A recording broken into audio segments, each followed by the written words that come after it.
dan dekat dengan kita, yaitu bullying. Kita sering mendengar istilah ini, akan tetapi apa sih bullying itu? Bullying adalah tindakan kekerasan yang dilakukan oleh suatu individu ke individu lain dengan alasan untuk menyakiti individu tersebut, baik secara fisik, verbal, maupun secara daring. Bullying adalah tindakan kekerasan yang dilakukan baik secara fisik, verbal, maupun secara media sosial. Hal ini dilakukan secara berulang-ulang untuk menyakiti orang lain. Kami akan mengangkat sebuah kasus yang sangat mencengangkan dari seorang siswi di Bandung yang bernama Nabila Fitri Nuraini. Maraknya kasus bullying atau tindak penindasan yang terjadi di lingkungan pendidikan yang dilakukan oleh sejumlah remaja putri di bawah Cilacap, Jawa Tengah menjadi korban kasus ini dengan memanggil sejumlah pihak. Bullying merupakan ekspresi menyimpang pada anak dalam upaya pencarian jati diri, peran pendidikan di keluarga dan sekolah sangat diperlukan sebagai penyeimbang. Seorang siswi SMK di Bandung Barat bernama Nabila Fitri Nuraini yang berusia 18 tahun, di mana Nabila ini diketahui sedang duduk di bangku kelas 3 SMK dan tinggal di Kampung Centeng, Desa Cihanjuang, Kecamatan Parungpong, dan di Kabupaten Bandung Barat. Pembunuhan yang dialami Nabila ini mulai terdengar sejak Nabila duduk di bangku kelas 2 SMP. Saat itu, salah satu temannya bernama Siti melaporkan peristiwa tersebut kepada sang ibu.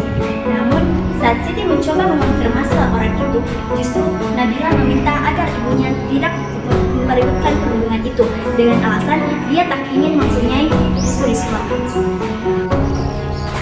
Aksi perundungan terhadap Nabila semakin menjadi. Korban kerap mendapatkan perlakuan tidak menyenangkan dari teman sekelasnya, hingga sampailah pada puncaknya pada bulan November tahun 2023, di mana saat itu Ibu Siti mengatakan saat praktik kerja lapangan bersama kelompoknya, Nabila dipaksa oleh pelaku untuk memasak nasi, padahal posisinya saat itu sedang tidur pulas. Namun, lagi-lagi Nabila tidak ingin dibesar-besarkan tentang masalah ini karena ingin sekolah tetap lancar dan nggak ada musuh. Nah, sejak tanggal 8 Mei 2024, Nabila sempat mengeluh capek sekaligus bersyukur karena akan segera lulus sekolah. Tapi kesehatannya justru mulai menurun. Emosi Nabila tidak stabil, ia sering murung, marah tanpa sebab yang jelas. Pihak keluarga merasa ada yang menjanggal dengan Nabila dan memutuskan membawa Nabila ke rumah sakit. Berdasarkan hasil pemeriksaan medis, dokter menyatakan bahwa Nabila mengalami gangguan kejiwaan dan harus dirujuk ke rumah sakit jiwa. Berbagai pengobatan telah dilakukan tetapi tidak mengalami perbaikan. Hingga akhirnya pada Kamis 30 Mei 2024, Nabila dinyatakan meninggal dunia.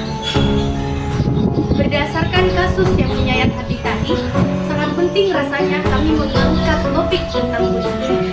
Karena bullying ini terjadi di mana-mana, dan bahkan bisa jadi kita adalah pelaku, penonton, atau bahkan korban. Maka dari itu, kami akan mengangkat topik tentang bullying ini lebih lanjut. Bullying terbagi menjadi 3. Yang pertama, bullying fisik. Bullying fisik adalah perundungan yang dilakukan secara fisik. Contohnya, mencubit orang lain, memukul, atau menjaga korban.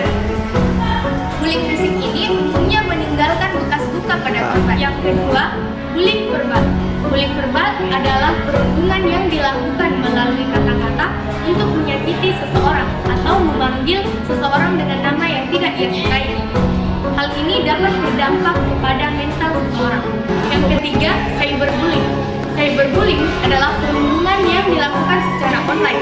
Contohnya, memposting video memalukan, menyebarkan gosip, dan lain-lain. Hal ini dapat berdampak pada emosional seseorang. Ada 3 orang yang terlibat dalam tindakan bullying. Yang pertama adalah pelaku. Pelaku adalah orang yang melakukan tindakan bully itu sendiri. Yang kedua adalah korban. Korban adalah orang yang terlibat dalam penindasan dari pelaku. Yang ketiga adalah saksi. Saksi adalah orang yang terlibat dalam tindakan bully tetapi tidak ikut serta dalam penindasan tersebut. Nah, bagaimana sih cara mencegahnya? Jadi, ada beberapa cara untuk mencegahnya perilaku bullying. Yang pertama, kita harus menanamkan pola pikir yang baik.